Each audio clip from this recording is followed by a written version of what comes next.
નમસ્કાર મિત્રો, આજે ગાંગી અને એના બાબા આ ગામમાં નથી અને એ તકનો લાભ ઉઠાવી અને આ કામરૂ દેશની બધી ડાકણો આ ગાંગીના ગામ ઉપર હુમલો કરે છે અને ગામના બધા જ ઘરોને બાળી નાખે છે. અને આમ બધા ઘર બાળી નાખ્યા પછી વિજયસિંહ અને સુરજસિંહને આ સમડીઓ પોતાના પગના પંજામાં પકડી અને ગામમાંથી ઉપાડી અને લઈને ચાલી જાય છે. અને આમ પછી આખો દિવસ વીતી ગયો, પરંતુ હજી સુધી આ ગાંગીને અને એના બાબાને પેલા માધવરાય તો મળ્યા નથી. તેથી તેઓ પાછા પોતાના ગામ તરફ વળ્યા છે અને દૂરથી બંને જણા સમડી સ્વરૂપે આવી રહ્યા છે. ત્યાં તો એમની નજરે મોટા મોટા આકાશમાં ધુમાડા દેખાય છે અને ગામમાં જ્યારે ભયંકર આગ લાગી હોય એવા ધુમાડા દેખાઈ રહ્યા છે. અને આ દ્રશ્ય જોતાની સાથે જ ગાંગી ભાંગી પડી અને કહેવા લાગી કે બાબા જુઓ, ગામમાં નક્કી પેલી કામરૂ દેશની ડાકણોએ કાળો કેર વર્તાવ્યો છે, કારણ કે ગામમાં કેટલા બધા આગના ધુમાડા દેખાય છે. ત્યારે ગાંગીના બાબા કહેવા લાગ્યા કે ગાંગી, આ લાગે છે કે એમની જ ચાલ હતી કે આપણે બંનેને આમ ગામમાંથી બહાર કાઢી અને તેઓ આ ગામને તહેસ નહેસ કરી નાખે. પણ ગાંગી ઝટ ચાલ, લાગે છે કે ગામમાં હવે કોઈ વધ્યું નહીં હોય અને જેમ બને ને એમ જલ્દી ગામમાં પહોંચવું પડશે. અને આમ પછી તો ગાંગી અને એના બાબા ત્યાંથી ઉડતા ઉડતા પહોંચે છે ગામમાં અને ગામની ચોકની વચ્ચોવચ્ચ ઉતરે છે અને ઉતરી અને પોતાના અસલી સ્વરૂપમાં આવે છે. અને અસલી સ્વરૂપમાં આવ્યા પછી ગાંગીએ બૂમ પાડી કે ગામ લોકો, ક્યાં છો તમે? અને આમ ગાંગીનો અવાજ સાંભળ્યા પછી સામેથી આખું એ ગામ દોડતું આવ્યું અને આવી અને ગાંગીની પાસે ધ્રુસકે ને ધ્રુસકી રડવા લાગ્યું. ત્યારે આખા એ ગામની વસ્તીને આમ જીવતી જોઈ ગાંગીના જીવમાં જીવ આવ્યો અને તે કહેવા લાગી કે હાસ બાબા, ચિંતા જેવો કોઈ વિષય નથી. અને ભલે આજે આ ગામના દરેક ઝૂંપડા બળી ગયા, પરંતુ એક વાત તો સારી છે કે ગામમાં કોઈનું મોત નથી થયું. અને ત્યાં તો ગામના માણસો રોકકડાટ કરી રહ્યા છે અને હાથ જોડીને ગાંગીને વિનંતી કરતા કહેવા લાગ્યા કે ગાંગી, આ એક ષડયંત્ર હતું અને તમે બંને જણા આ ગામમાંથી ચાલ્યા ગયા અને એના પછી કામરૂ દેશની બધી ડાકણો અહીંયા આવી હતી અને એ તો આ ગામના બધા ઘરોને બાળી નાખ્યા પછી અમને પણ અહીંયા મારી નાખવાની હતી. પરંતુ અમે એમને થોડીક ઉપસાવીને એમ કહ્યું કે તમે જો અમને મારી નાખશો એના પછી તમે ગાંગી ઉપર વિજય મેળવશો તો તમારી વાહ વાહ કરવાવાળું આ ગામમાં કોઈ નહીં હોય અને તમારી જીતનો કોઈ ફાયદો નથી. અને આ વાત તેમના ગળે ઉતરી ગઈ અને તેમણે અમને છોડી મૂક્યા અને એટલું કહ્યું છે કે પહેલાં ગાંગી અને એના બાબાને મારવાના છે અને પછી તમને મારવાના છે. તો હે ગાંગી, હવે શું કરીશું અને હવે આપણે અહીંયાથી ક્યાં જશું? ત્યારે ગાંગી કહેવા લાગી કે ગામના બધા ઘરો તો બળી ગયા છે અને કોઈ ગામના માણસોમાં કોઈને ઈજા તો નથી થઈને.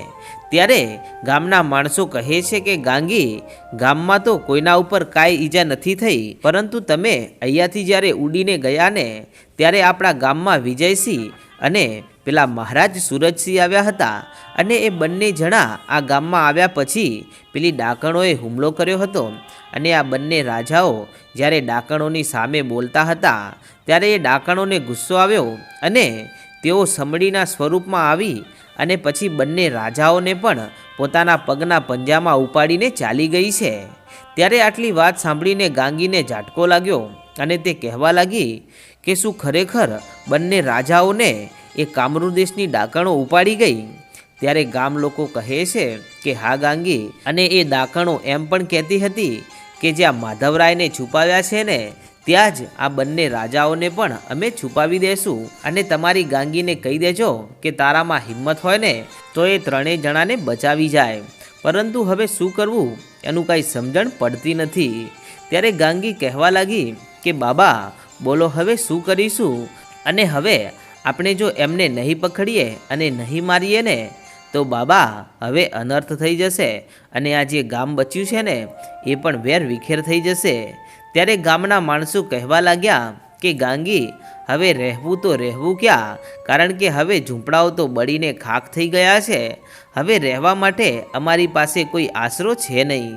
ત્યારે ગાંગી કહેવા લાગી કે હવે તમે એક કામ કરો, તમે ગામ લોકો સૌ ભેગા મળી અને એક ઝૂંપડું બનાવો અને ત્યાં આપણા બાળકો રહે ને એવી વ્યવસ્થા કરો, બીજું બધું હું જોઈ લઈશ.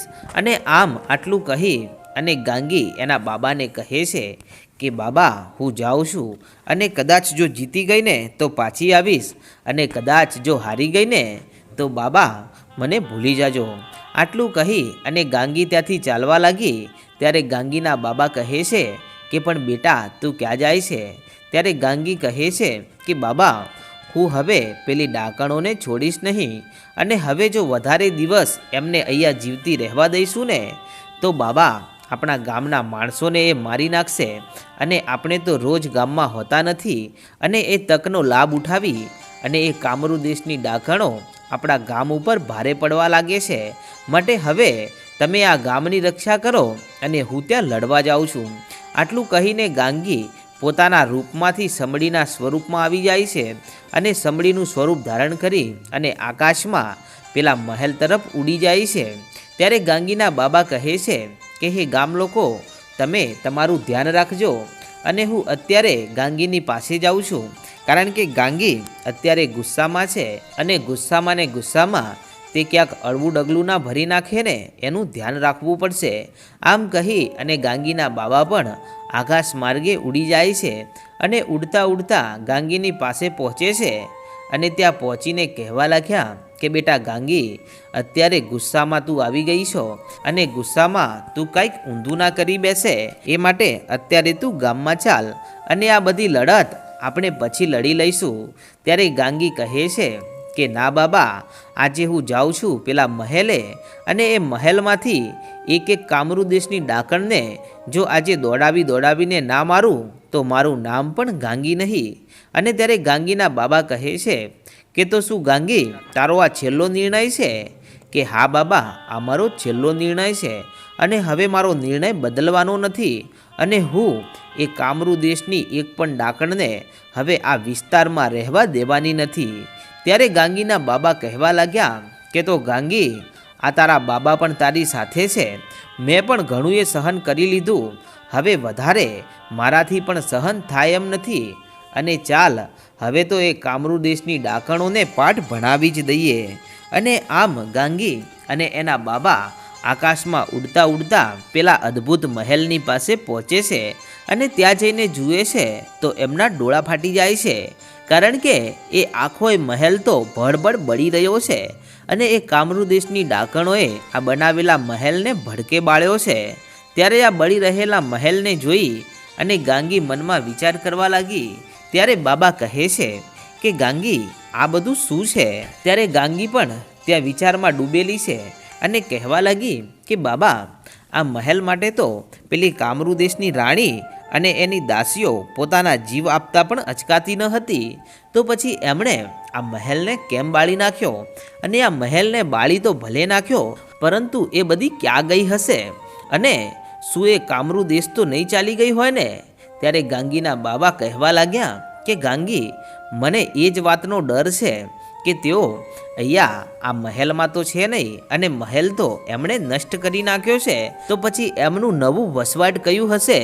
અને શું તેઓ આપણા માધવરાય અને પેલા બંને રાજાને લઈ અને કામરૂ દેશમાં તો નહીં ચાલી ગઈ હોય ને? અને ત્યારે ગાંગી કહે છે કે બાબા, મને પણ એવું જ લાગે છે, પણ હવે શું કરીએ? અને હવે આપણે તો ત્યાં જઈ ના શકીએ, અને જો આપણા માણસો ત્યાં ગયા હશે ને તો ગમે તેમ કરીને પણ આપણે એ ત્રણેય જણાને પાછા તો લાવવા પડશે ને. ત્યારે ગાંગીના બાબા કહે છે કે દીકરી, તું ગામમાં જા, અને હું કામરૂ દેશમાં જઈશ, અને ત્યાં જઈ અને આપણા રાજાઓને પાછા લાવીશ, અને તારા ગામના માધવરાયને હું પાછા લાવીશ.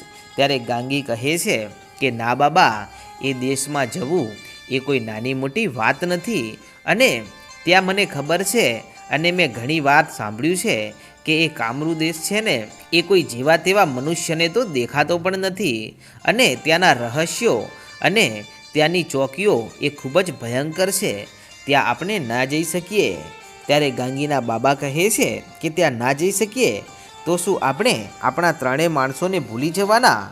ત્યારે ગાંગી કહે છે કે બાબા, મને એટલો તો વિશ્વાસ છે કે તેઓ કામરૂ દેશમાં નથી ગઈ, કારણ કે એ રાણીનો દુશ્મન હું છું, અને જ્યાં સુધી ગાંગી એટલે કે એનો દુશ્મન જીવે છે ને ત્યાં સુધી તે પાછી તો નહીં જાય, પરંતુ એ ગમે તે રીતે આપણા ઉપર હુમલો કરવાની કોશિશ તો જરૂર કરશે. ચાલો બાબા અત્યારે ગામમાં જઈએ. અને આમ આટલું કહી અને ગાંગી અને એના બાબા પાછા ગામમાં જાય છે. અને આ બાજુ પેલી કામરૂ દેશની ડાકણો જંગલના એક ખૂણામાં ખૂબ જ મોટા ડુંગરાવાળો વિસ્તાર છે, અને ત્યાં એક મોટું ભોંયરું છે, અને ત્યાં આ માધવરાયને અને બંને રાજાઓને લઈ અને આ કામરૂ દેશની ડાકણો પહોંચી છે. અને ત્યાં પહોંચી અને આ રાણી ખળખળ દાંત કાઢીને હસવા લાગી અને કહે છે કે માધવરાય, તમે તો જે ગામના મુખી હતા ને એ ગામની પરિસ્થિતિ ખૂબ જ ખરાબ છે, અને ત્યાં હવે ગામના લોકોને રહેવા માટે પૂરતા ઘર નથી, કારણ કે આખા ગામના ઘર બાળી નાખ્યા છે. અને હવે એ માધવરાય, હવે તમારા ગામના એક એક માણસને અમે રોજ રોજ મારી નાખીશું, અને એ પણ અમે નહીં મારીએ, પરંતુ તમારા 3માંથી રોજ એક એક માણસ ત્યાં પહોંચશે, અને એ ત્યાં પહોંચી અને તમારા ગામમાં કાળો કહેર વર્તાવશે. ત્યારે આટલી વાત સાંભળી અને સુરજસિંહ કહેવા લાગ્યા, અમારા ત્રણેયના પેટમાં એ ગામનું નમક છે, અને એ ગામના અમે રોટલા ખાધા છે, તો અમે તો ક્યારેય એ ગામનું અહિત નહીં ઈચ્છવાના, અને એ ગામમાં જઈ અને અમે કોઈને નહીં મારીએ. ત્યારે પેલી કામરૂ દેશની ડાકણ એટલું બોલી કે તમે તો નહીં મારો, પરંતુ અમારી પાસે એવી શક્તિઓ છે ને કે એના દ્વારા તમે જાતે જ તમારા ગામને મારશો, અને તમારે પ્રૂફ જોવો હોય તો જોઈ લો. આમ કહી અને વિજયસિંહ રાજાને આ કામરૂ દેશની રાણી પોતાની સામે ઊભા રાખે છે, અને એમના લલાટ ઉપર જમણો અંગૂઠો મૂકતાની સાથે જ એ વિજયસિંહ પોતે એક બળદનું સ્વરૂપ ધારણ કરે છે, અને બળદનું સ્વરૂપ ધારણ કરી અને મોટા મોટા ડોળા કાઢી અને માધવરાયની સામું જોઈ રહ્યા છે. ત્યારે પેલી ડાકણ કહે છે કે જા બળદ, તું પહોંચ ગાંગીના ગામમાં, અને ત્યાં પહોંચી અને ગાંગીના ગામના એક એક માણસને મારવા લાગ.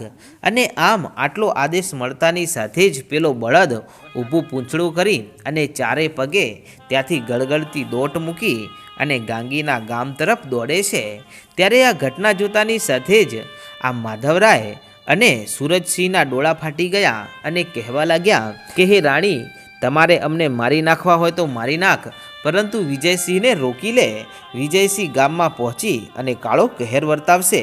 ત્યારે આ બધી ડાકણો ખળખળ હસી રહી છે, અને વિજયસિંહને બળદ બનાવી અને આ ગાંગીના ગામ તરફ એમના ગામના માણસોને મારવા માટે મોકલ્યા છે. તો મિત્રો, હવે શું ઘટના બને છે તેનો આગળનો ઇતિહાસ આપણે આગળના ભાગમાં જોઈશું.